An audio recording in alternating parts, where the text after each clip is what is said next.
The New York Times broke the story, and what they obtained is what was meant to maintain as a secret confidential memo within the Trump plotters' circle.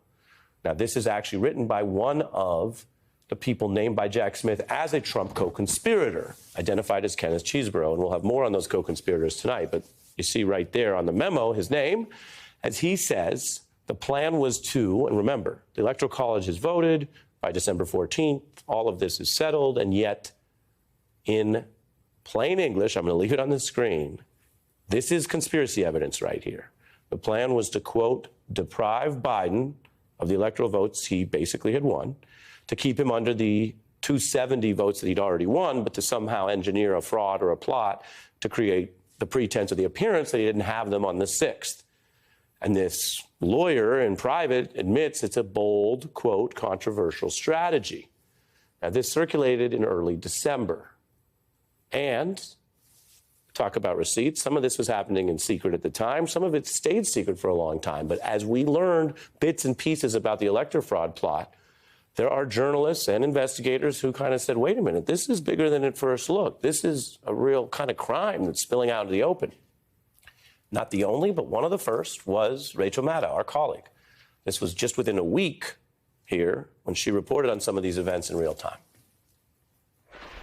Wisconsin cast its electoral votes for Biden and Harris today. Pennsylvania cast its electoral votes for Biden and Harris today. Georgia, Arizona. But it did get weird. I mean, in Arizona, I kid you not, Republicans in Arizona sent a forged certificate of ascertainment to the National Archives in Washington, pretending that they were the real electors from Arizona and their votes for Trump are real and should be counted by the United States Senate. Literally, they sent a forged document.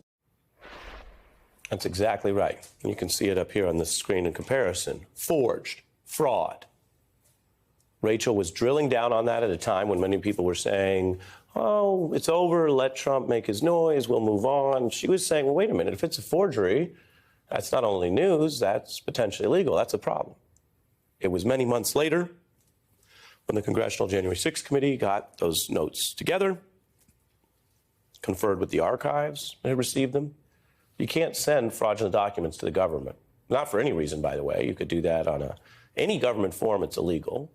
And there's a hierarchy to that, because if you do it to the IRS about money versus doing it to the DOJ about guns and drugs versus doing it to the National Archives and Congress about stealing a federal election or the presidential one, yeah, you're going up the line with your fraud. Now, there were apparently Trump fans who were fraudulent electors that were also lied to. If you watch this show, you may recall I mentioned this, that Jack Smith, in either his precision or his fairness or whatever you want to call it, makes very clear in the indictment that while he sees some people doing crimes and wants to hold them accountable, he was very precise of saying it seemed that some of these rabid Trump fans were lied to. And again, if you're lied to, you might not be on the hook for the criminal standard of indictment. Very simple example before I move on. If somebody comes over to your house and says, hey, you just moved in, you're new in the neighborhood, I made you some cookies, and they give them to you and you receive them and you don't know that they're pot cookies or heroin cookies and you have them in your house, you don't actually meet the criminal standard of guilt because you weren't trying to have a drug item in your house. It's quite the opposite if you and your friend conspire to take a box of drugs around. And so Smith, very simply, very fairly in the indictment said some of these people were lied to. Now, to the new memo. A co-conspirator, who we know as Giuliani, falsely assured some of these individuals their certificates would only be used if the defendant succeeded in litigation. I should say that's how Smith mentions it, attributing it to Giuliani. And the memo discusses the same goal, that basically, you know you're doing something bad or potentially a conspiracy if you have to not only hide it from the world, but hide it from the people involved. And again, in an abundance of fairness, it's a separate question ethically, morally, or whatever, if you don't like or want to criticize people who are playing games with the elections, right? That's kind of in the public debate.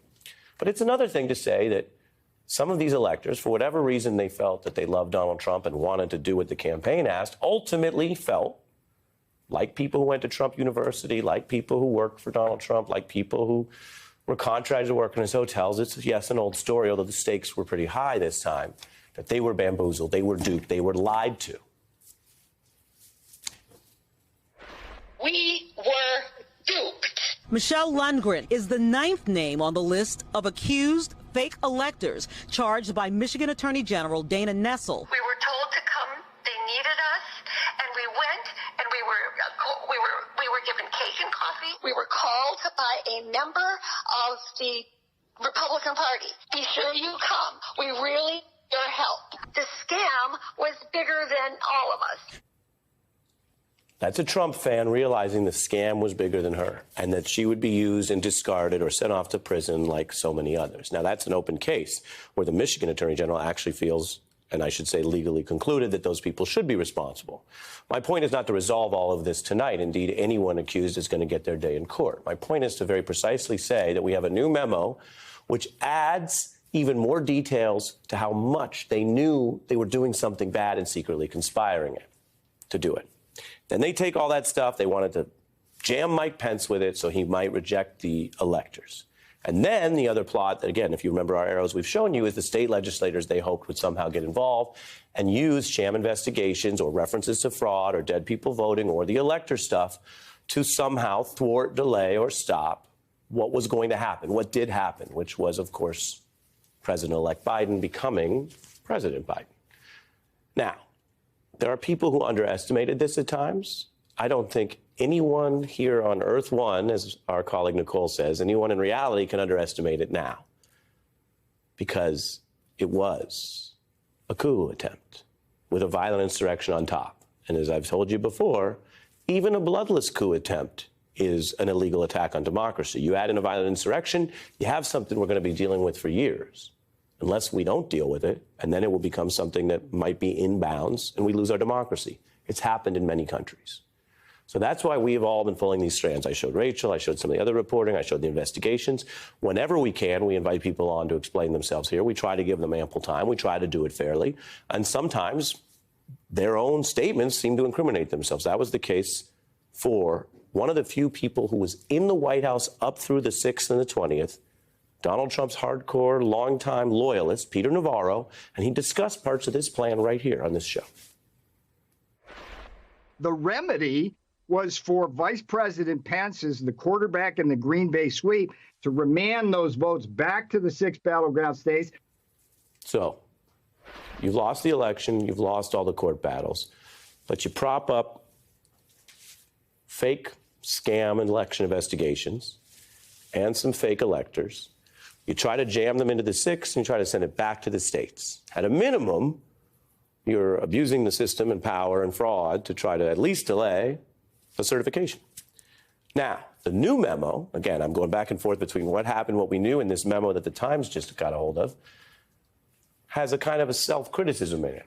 I don't know why Kenneth Chesebro included this. Maybe he was worried that he would be standing out all alone, looking pretty wild, even among this sort of coup team.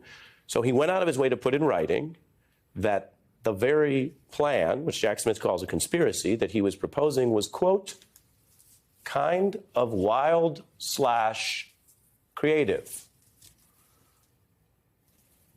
I'm just going to leave that there.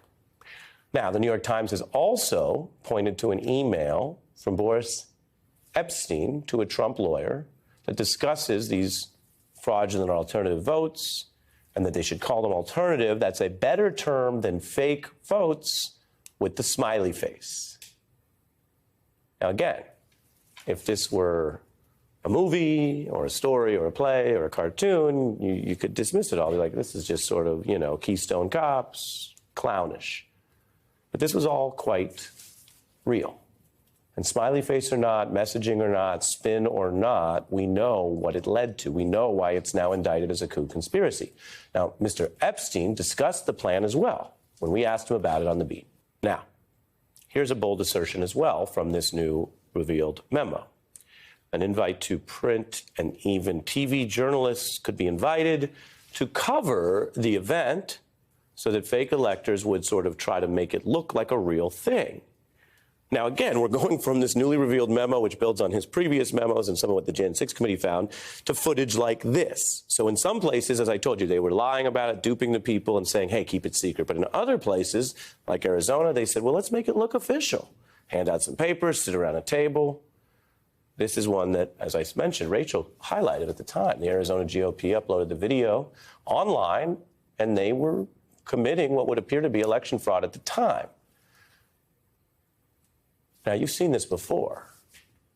This is something that Donald Trump mastered. It's somewhere between political propaganda and reality show hijinks.